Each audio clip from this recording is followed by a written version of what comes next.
बाहर एक सुनसान इलाका है जहां अब सिर्फ जंगली पेड़ हैं, टूटे हुए बिजली के खंभे और एक वीरान इमारत। वही इमारत जो कभी शहर का सबसे बड़ा अस्पताल हुआ करती थी। नाम था सिटी जनरल हॉस्पिटल।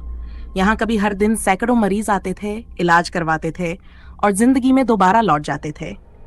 लेकिन एक रात ऐसा कुछ हुआ कि पूरा अस्पताल हमेशा के लिए बंद कर दिया गया। ये बात है साल 1999 की। जून का महीना था। गर्मी अपने चरम पर थी, लेकिन उस रात अजीब बात यह थी कि अचानक तेज बारिश शुरू हो गई। बिजली कड़क रही थी, बादलों की गूंज से अस्पताल के शीशे तक कांपने लगे थे। रात के 2 बजे एक एम्बुलेंस हॉस्पिटल के इमरजेंसी गेट पर रुकी। उसमें एक महिला थी, खून से सनी हुई, बेहोश और अजीब तरह से शांत। न नब्ज चल रही थी, न कोई धड़कन। फिर भी डॉक्टरों ने सीपीआर देना शुरू किया। तभी वो औरत अचानक अपनी आंखें खोल देती है। उसकी आंखों में ऐसी गहराई थी जैसे किसी गहरी खाई में झांक रहे हों। डॉक्टर हड़बड़ा गया और नर्स को कहा, आईवी लगाओ जल्दी। लेकिन जैसे ही नर्स ने उसका हाथ पकड़ा, वो औरत मुस्कुराई, बहुत हल्की लेकिन डरावनी। कुछ पल बाद नर्स जोर से चीखी और बेहोश हो गई। उसकी कलाई नीली पड़ चुकी थी, जैसे किसी ने अंदर से खून खींच लिया हो। इसी बीच अस्पताल की बिजली चली गई। जनरेटर ऑन किया गया, लेकिन वो भी जवाब दे गया। पूरे अस्पताल में घुप अंधेरा फैल गया। तभी आईसीयू से फोन आया। वो मरीज उठकर चल रही है, बिस्तर से बाहर आ गई है और उसके पैर जमीन को छू नहीं रहे हैं। जब डॉक्टर और वार्ड बॉय वहां पहुंचे तो बिस्तर खाली था।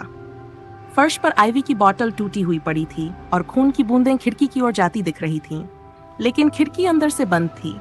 अगले दिन सीसीटीवी चेक किया गया। उसमें साफ दिखा वो औरत उठती है, धीरे धीरे हवा में तैरते हुए कमरे से बाहर निकल जाती है। दरवाजा बंद है, फिर भी वो दीवार से आर पार चली जाती है। उस रात के बाद अस्पताल के 3 कर्मचारी लापता हो गए। 1 हफ्ते में कुल 7 लोग गायब हुए। आखिरकार प्रशासन ने अस्पताल को बंद करवा दिया। लेकिन अब भी रात के वक्त लोग कहते हैं कि वहां से किसी औरत की कराहने की आवाज आती है। मेरा इलाज अधूरा है। 22 साल बीत चुके हैं, लेकिन सिटी जनरल हॉस्पिटल आज भी वैसा ही खड़ा है। टूटी दीवारें, सीलन और अंदर फैला सन्नाटा। 3 लड़कों ने तय किया कि वे इस अस्पताल में जाकर पता लगाएंगे कि आखिर हुआ क्या था। उनका नाम था रोनित, साहिल और रात के ठीक 2 बजे ये तीनों दीवार फांदकर अस्पताल में दाखिल हुए। अंदर कदम रखते ही अजीब ठंडी हवा महसूस हुई, जैसे किसी ने सिरहाने फूंक मारी हो। पहला मंजिल पार करते हुए उन्होंने देखा कि जनरल वार्ड के सभी बेड अब भी वहीं हैं।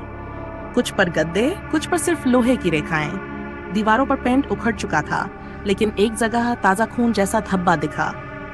तभी रोनित को सामने ऑपरेशन थिएटर का दरवाजा दिखा। उस पर मोटा ताला था, लेकिन जैसे ही साहिल ने हाथ रखा, ताला खुद टूट गया और दरवाजा चरमराता हुआ अपने आप खुल गया। कमरे के अंदर घुप अंधेरा था। टॉर्च की रोशनी में उन्होंने देखा एक पुराना ऑपरेशन टेबल, चारों तरफ जंग लगे औजार और एक चादर में ढंकी कोई चीज। आमिर ने जैसे ही चादर हटाई, नीचे एक सड़ा हुआ चेहरा था जिसकी आंखें अब भी खुली थीं और वो उन्हें घूर रही थीं। रोनित पीछे हटा, लेकिन तभी दरवाजा बंद हो गया, तेज आवाज के साथ। कमरा पूरी तरह बंद, मोबाइल नेटवर्क गायब और चारों तरफ एक अजीब सी भनभनाहट। तभी दीवार से आवाज आई, तुम लोग मुझे देखने आए हो? मैं अब भी जिंदा हूँ, मुझे बाहर निकालो। साहिल कांपते हुए बोला, ये हेलुसिनेशन है, कोई इल्यूजन। लेकिन तभी ऑपरेशन टेबल अपने आप ऊपर उठ गया और कमरे की बत्ती झपकने लगी। दीवारों पर एक एक करके निशान बनने लगे, जैसे किसी ने नाखूनों से लिखा हो। मेरा ऑपरेशन अधूरा रह गया था। डॉक्टर ने मुझे मार दिया, अब तुम बारी हो। तीनों डर के मारे चिल्लाने लगे और तभी सब अंधेरा हो गया। जब होश आया, वो तीनों अस्पताल के बाहर पड़े थे।